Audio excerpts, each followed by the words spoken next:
کہ میرا چرخہ میرے چلائے بغیر نہیں چلتا تو نظام کائنات پورا بغیر چلائے کیسے چلے گا؟ کوئی تو ہے. یہ ہو گئی بات وجود کی، کوئی تو ہے. اب آتی ہے توحید کی بات. کوئی تو ہے، اب ہمیں یہ بتانا ہے ایک ہی ہے. ایک ہی ہے، تنہا ہے. کوئی تو ہے لیکن وہ جو ہے وہ ایک ہی ہے. یہاں پر بھی ہمیں اسلام نے جو فلسفہ دیا ہے، قانون دیا، وہ بہت ہی پیارا ہے. اس کی وجہ کیا ہے میرے عزیزو؟ چلو اب ہم توحید کی طرف آتے ہیں. توحید کہتے ہیں ایک ماننا. ایک ماننا. حقیقت میں دیکھا جائے تو دنیا کے اکثر مذاہب میں توحید کا شروع میں درس رہا. عیسائیت جو آئی ان میں بھی تھا، بعد میں یہ تثلیث کے قائل ہو گئے. یہودیوں میں بھی اللہ کو ہی مانتے، خدا کو ہی ماننا ہے. ہندوؤں میں بھی ایک کا ہونے کا تصور کتابوں میں ان کے موجود ہے. یہ اور بات ہے کہ انہوں نے ملا دیا، مسالے لگا دیے، الگ الگ ہو گئے. خالص جو اپنے دین پر باقی ہے الحمدللہ وہ اسلام ہے. آج بھی اللہ رب العزت ہے اور وہ ایک ہے. ایک ہے. اس پر کیا دلیل ہے؟ اس پر بھی دلیلیں دینی ہوں گی مسلمانوں. عقلی دلیلیں بھی ہیں، نقلی دلیلیں بھی ہیں. نقلی دلیلیں ہمارے لیے، نقلی کا مطلب ہوا کسی جگہ سے ثابت ہے، قرآن سے، حدیث سے یہ ثابت ہے تو یہ نقلی دلیل. عقلی جو عقل بھی جس کو تسلیم کرے، عقل جس کو ایکسپٹ کرے، وہ کیا ہے؟ اس بوڑھی عورت کا ہی میں بتا دوں جس نے چرخہ سلا اور چرخے کو چلانے میں اس نے کہا کہ اللہ ہے، کوئی تو ہے، کیونکہ میری مشین بغیر چلائے نہیں چلتی. تو اس سے صاحب نے جس نے سوال کیا پوچھا کہ اچھا ہے تو کیا وہ ایک ہے کہ دو ہے؟ کہا نہیں ایک ہی ہے. کہا وہ کیسے؟ کہا دو ہو تو دیکھو تم سامنے بیٹھو، ادھر سے چلاؤ، میں ادھر سے چلاتی ہوں. پھر کپڑے کی کیا درگت بنتی ہے؟ تم اپنی طرف کپڑا کھینچ رہے ہوں گے، میں اپنی طرف کپڑا کھینچ رہی ہوں گی. اس سے میں نے یہ یقین کر لیا میرے کپڑے کو سلنے کے لیے میرے چرخے پر ایک ہی کا ہونا ضروری ہے. دو بیٹھیں گے تو کپڑا پھر پائجامے کی بجائے کرتا ہو سکتا ہے، کرتے کی بجائے بھی ہو سکتی ہے، کچھ بھی ہو سکتا ہے، کچھ بھی سل جاتا ہے. تو دو لوگ ایک مشین کو سلنے جائیں تو نظام درہم برہم ہو سکتا ہے. تو ایک پورے کائنات کا نظام اگر دو لوگ چلانے لگیں تو ایک دن ایک کہے گا نہیں میں آج بارش برساؤں گا، دوسرا کہے گا نہیں میں آج دھوپ ڈالوں گا، تیسرا کہے گا کہ نہیں میں آج چھاؤں ٹھنڈی پیدا کروں گا. تو یہ تو انہی کے درمیان جھگڑا ہوتا رہے گا. اسی لیے قرآن نے بھی کہا لو کان فیہما آلہۃ الا اللہ لفسدتا. اگر ان کائنات میں، زمین و آسمانوں میں خدا کے علاوہ دو ہوتے تو ضرور اس میں فساد ہوتا، ضرور اس میں نظام درہم برہم ہوتا. میرے عزیزوں یہاں دیکھ رہے ہیں ہم بہت سارے نظاموں کو. کمیٹی کا مسئلہ ہے، مسجد کا مسئلہ ہے، بہت سارے چیزیں دیکھیں. صدر صاحب کچھ اور کرنا چاہتے ہیں، نائب صدر صاحب کچھ اور کرنا چاہتے ہیں، سیکریٹری کچھ اور کرنا چاہتے ہیں. حکومت میں جائیں پرائم منسٹر کو، لیکن نظام ایک ملک کا چلا رہے ہیں، ایک ملک کا چلا رہے ہیں. فساد اسی لیے ہو رہا ہے، فساد اسی لیے ہوتا ہے اور ان کو پتہ بھی نہیں رہتا. وہ بھاشن میں کچھ اور بول کے آئے، یہ پارلیمنٹ میں کچھ اور بول کے آیا. یہ سب ہماری مثالیں جو میں آپ کو پیش کر رہا ہوں دیکھ کر کے سمجھنے کے لیے. ایک سے زیادہ جب ہوتے ہیں تو عقلوں کا ملنا ضروری نہیں، ہر ایک کی عقل الگ الگ چل سکتی ہے. اب آئیے کوئی کہہ سکتا ہے نہیں بھائی اتحاد سے بھی تو کام ہو سکتا ہے، یونٹی سے بھی تو کام ہوتا ہے، کچھ جگہ ہوتا ہے نا. کوئی اگر کہے کہ خدا ایک نہیں دو ہیں اور دونوں مل کے کام کرتے ہیں، دونوں مل کے کام کرتے ہیں، تو اب میں آپ کو کہتا ہوں ایک نمبر والا خدا وہ کہتا ہے آج بارش برساؤں گا. 2 نمبر والا اگر اتحاد کرتا ہے اور کہتا ہے کہ نہیں ہاں تو جو کرے گا وہی میں کرتا ہوں، تو یہاں پر قانون یہ تفسیر میں فرمائے گا دوسرا والا تو عاجز ہو گیا، وہ مختار نہیں ہے پھر فیصلہ لینے میں. اور عاجز جو ہوتا ہے وہ خدا نہیں ہوتا، خدا وہی ہوتا ہے جو مالک و مختار ہے، جو خود فیصلے لے گا اور اس میں کسی کو شریک نہیں کرے گا. تو اگر دوسرا والا مان گیا اس کی تو وہ خود عاجز ہو گیا، اس کی اپنی نہیں چلی. دوسرے دن دوسرا چلایا اور پہلے والا راضی ہو گیا تو پہلا عاجز ہو گیا. تو خدا عاجز نہیں ہو سکتا، یہ ہمارا عقیدہ ہے. خدا وہی ہے جو قادر مطلق ہے، قادر مطلق، ہر چیز پر وہ خود فیصلے لیتا ہے، خود ہی اختیار رکھتا ہے. الحمدللہ اسلام کو اتنا پاک و صاف رکھا گیا ہے. خدا کا جو عقیدہ ہے ہمارے ہاں، عقیدہ توحید ہے، وہ انسان کے ذہن کو بھی پاک و صاف کرتا ہے، انسان کا ذہن بھی پاک و صاف رہتا ہے۔ اگر عقیدہ توحید تمہارا ہٹ گیا، میرے عزیز و توجہ چاہتا ہوں، توحید عقیدہ سمجھ گئے، اللہ کو ایک ماننے کا عقیدہ اگر ہٹ گیا تو پھر انسان اتنا ذلیل ہوتا ہے کہ پھر وہ ہر چیز کو خدا ماننے لگ جاتا ہے، چاہے وہ چوہا ہو کہ بلی ہو کہ سانپ ہو کہ مچھر ہو، کسی کے بھی سامنے جھکنے لگ جاتا ہے۔ توحید کا عقیدہ اگر ذہن سے ہٹ گیا، اللہ کو ایک اور بڑا ماننے کا عقیدہ ہٹ گیا، تو ہم نے ان لوگوں کو بھی دیکھا ہے جو عورتوں کی شرمگاہوں کو بھی عبادت کرتے ہیں، بہت ساری غلاظتوں کو بھی پوجتے ہیں۔ میرے عزیزو، یہ کب آتی یہ چیز؟ جب عقیدہ توحید انسان سے ہٹ جاتا ہے تو بہت ہی نیچے گر جاتا ہے۔ اللہ تعالیٰ نے ذہنوں کو پاک رکھنے کے لیے یہ ہمیں کتنا بہترین عقیدہ دیا ہے، اور وہ ایک ہے، اور الحمدللہ مسلمان اسے آج بھی ایک ہی مانتے ہیں۔ کئی چیزیں ہیں، میں یہ علم الہیات پر آج بات کرنا چاہتا تھا، پہلے وجود باری تعالیٰ اور دوسرے اللہ کے ایک ہونے پر سب سے بڑی دلیل یہ ہے، ایک سے زیادہ ہوں گے تو نظام درہم برہم ہو سکتا ہے، اور اب تک نظام درہم برہم نہیں ہوا، اس کا مطلب ہے کہ ایک ہی چلا رہا ہے۔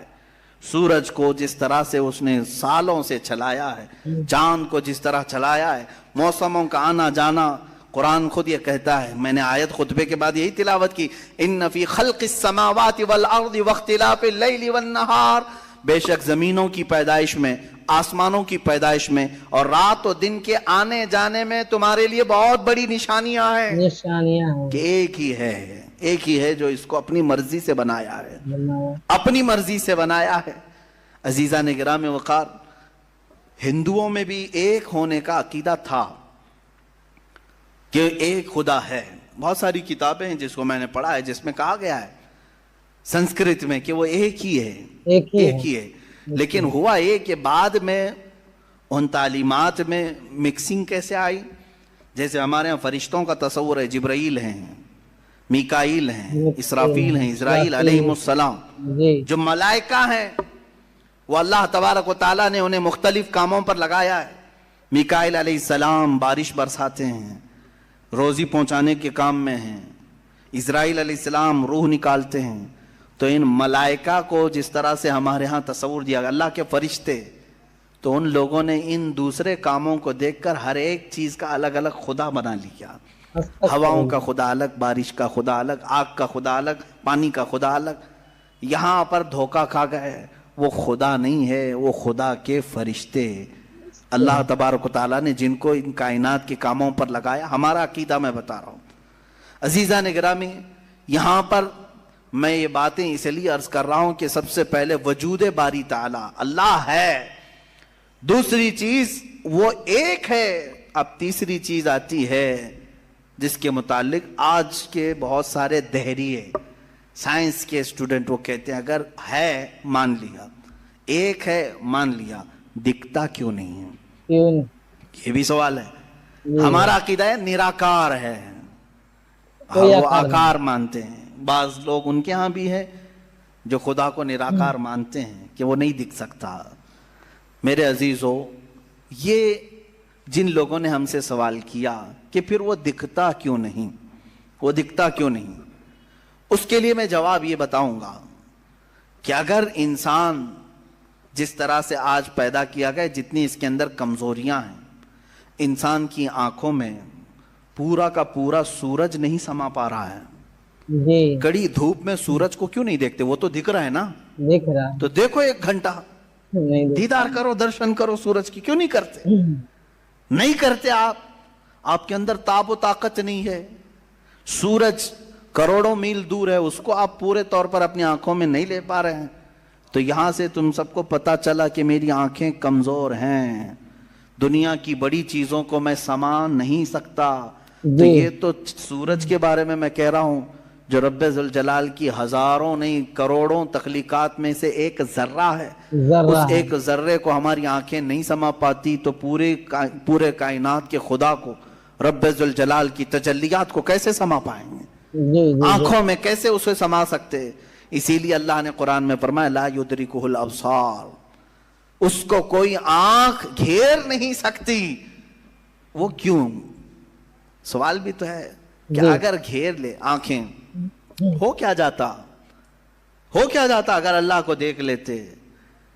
تو اس کے متعلق فلسفی طور پر بھی اور اسلامی طور پر بھی میں بتاؤں. میرے عزیزو، عقیدہ ہمارا یہ ہے کہ اللہ، اس کا کوئی سائز نہیں، اس کا کوئی سائز نہیں. اتنا چوڑا، اتنا اونچا، اتنا لمبا، اتنا چھوٹا، یہ چیز ہے نہیں، ہم اس کو مان نہیں سکتے. نہیں، کبھی نہیں. تو جب آنکھوں میں تمہارے کوئی چیز آئے گی تو وہ سائز والی ہی آئے گی. کچھ تو سائز ہوگا اس کا، چاہے وہ 100 کلومیٹر والا ہو، اگر آنکھوں میں آ گئی تو سائز بن گیا. اور جس چیز کا سائز بن گیا وہ خدا ہو نہیں سکتا. خدا ہو ہی نہیں سکتا. ہمارے ہاں یہ عقیدہ ہے کہ اللہ تبارک و تعالی جسم و جسمانیت سے پاک ہے، مکان و مکانیت سے پاک ہے. اس کی یہ تمام چیزیں ایسی نہیں جس طرح انسان کی آنکھ، ہاتھ، پیر، منہ، پیٹ، یہ تمام چیزوں سے وہ پاک ہے. وہ جیسا ہے وہ اللہ بہتر جانے. لیکن انسان کی دنیا میں آنکھیں اس چیز کو سما نہیں سکتی، اور جو چیز اس کی آنکھوں میں سما گئی وہ خدا ہو نہیں سکتی. اس کے لیے ایک فارمولا میری طرف سے لے کر کے جاؤ. جس چیز کو بھی دیکھا کسی نے دنیا میں سوائے رسول اللہ کے، میرے آقا صلی اللہ علیہ وسلم ایکسیپشن میں بتا رہا ہوں، حضور کو چھوڑ کر کے پوری کائنات کی بات کر رہا ہوں، جس نے کسی چیز کو دیکھا وہ خدا ہو نہیں سکتا. ام المومنین عائشہ صدیقہ نے بھی فرمایا ہے کہ جس نے بھی یہ کہا کہ خدا کو یہ دیکھا ہے ظاہری آنکھوں سے، کھلی آنکھوں سے، وہ سب سے بڑا جھوٹ بولا ہے. دنیا کا سب سے بڑا جھوٹ بولا اس نے. اب یہ بات میں اسی لیے عرض کر رہا ہوں کہ ہو سکتا ہے تمہارے تک بھی آ جائے وہ بھیجے میں خدا دکھانے والے پیر صاحب. ہاں، کچھ لوگ خدا کو دکھا کر کے مرید کرانا چاہتے ہیں اور تانا مارتے ہیں، ارے میاں ہم تو دکھا کے مرید کرتے ہیں. دکھا کے کس کو؟ بکرے کے بھیجے میں دکھا کر کے. میاں ان کو یہیں خدا مل رہا تھا، معاذ اللہ رب العالمین. کلیجے میں نہیں، پھیپڑے گردے میں نہیں. جس چیز کے کھانے کا شوق پیر صاحب کو ہوا وہاں خدا دکھانا شروع کیا. نعوذ باللہ من ذالک، استغفر اللہ. یہ نہایت ہی جہالت ہے اور زندیق لوگ ہیں. میں آپ سب سے یہ کہنا چاہوں گا جو اس طرح کی بات کرے اس سے یہ کہو کہ پیر صاحب بڑے ہیں کہ موسیٰ علیہ السلام بڑے ہیں. کون ہے؟ موسیٰ علیہ السلام بار بار کہتے رہے مولا تو اپنا دیدار کرا دے، اور قرآن کہتا ہے لن ترانی، تم مجھے ہرگز نہیں دیکھ سکتے. اور پھر موسیٰ علیہ السلام نے اصرار کیا تو اللہ نے انہیں کوہ طور پر بلایا. اور یہ سب سنتے ہیں نا، معراج کے واقعے میں بھی سنایا جاتا ہے. موسیٰ علیہ السلام کو سوئی کے ناکے کے برابر ایک تجلی دکھائی گئی، پہاڑ پورا جل گیا، آپ بے ہوش ہو کر گر پڑے. پیر صاحب ابھی بھی بے ہوش نہیں ہو رہے. موسیٰ علیہ السلام جلیل القدر پیغمبر ہیں، نبی ہیں، وہ تجلی ہلکی سوئی کے ناکے کے برابر کی نہیں دیکھ سکے. تو ان سے سوال کرو آپ بڑے کہ موسیٰ علیہ السلام بڑے؟ آپ کے اندر اتنی پاور کہاں سے آ گئے؟ آپ پورے بھیجے میں دکھانے کی بات کرتے ہیں. نہایت ہی گمراہی کی بات ہے. میرے عزیزوں، میں یہ ان لوگوں کے بارے میں کہہ رہا ہوں جو اپنے آپ کو مسلمان کہہ کر کے ایسی باتیں کر رہے ہیں. باقی دوسرے ہوں تو ان کو چھوڑ دو، ان کا معاملہ الگ ہے. یہ تمام باتیں ہو گئی. میں نے 3 چیزیں آپ کے سامنے عرض کی. وجود باری تعالی، اللہ ہے، اور اگر ہے تو ایک ہے، اور ایک ہے تو وہ نظر نہیں آتا، دکھتا نہیں. یہ 3 عقیدے اسلام کے بنیادی عقیدے ہیں. بنیادی عقیدے ہیں، ان میں ذرا برابر بھی ٹس سے مس ہوئے تو تمہارا ایمان چلا جائے گا. یہاں سے گمراہیوں کے دروازے کھلتے ہیں. جنہوں نے خدا کے وجود کا انکار کیا وہ ملحد ہو گئے، جنہوں نے اسے ایک سے زیادہ مانا وہ مشرک ہو گئے، جنہوں نے اس کو دیکھنے والا سمجھا وہ گمراہ ہو گئے. صحیح عقیدہ یہی ہے جو سورہ اخلاص میں اللہ نے فرمایا قل هو اللہ احد. محبوب آپ فرما دیں وہ اللہ ہے، ایک ہے. اللہ الصمد، وہ بے نیاز ہے. اللہ بے نیاز ہے. لم یلد ولم یولد، اس سے کوئی پیدا نہیں ہوا اور نہ وہ کسی سے پیدا ہوا. معزز سامعین اکرام، ہم یہ امید کرتے ہیں کہ آپ کو یہ ویڈیو اچھی لگی ہوگی. ناظرین، ہمارا اور آپ کا یہی عقیدہ ہونا چاہیے کہ اللہ ایک ہے، تنہا ہے اور اکیلا ہے. اور اسی عقیدہ کو لے کر کے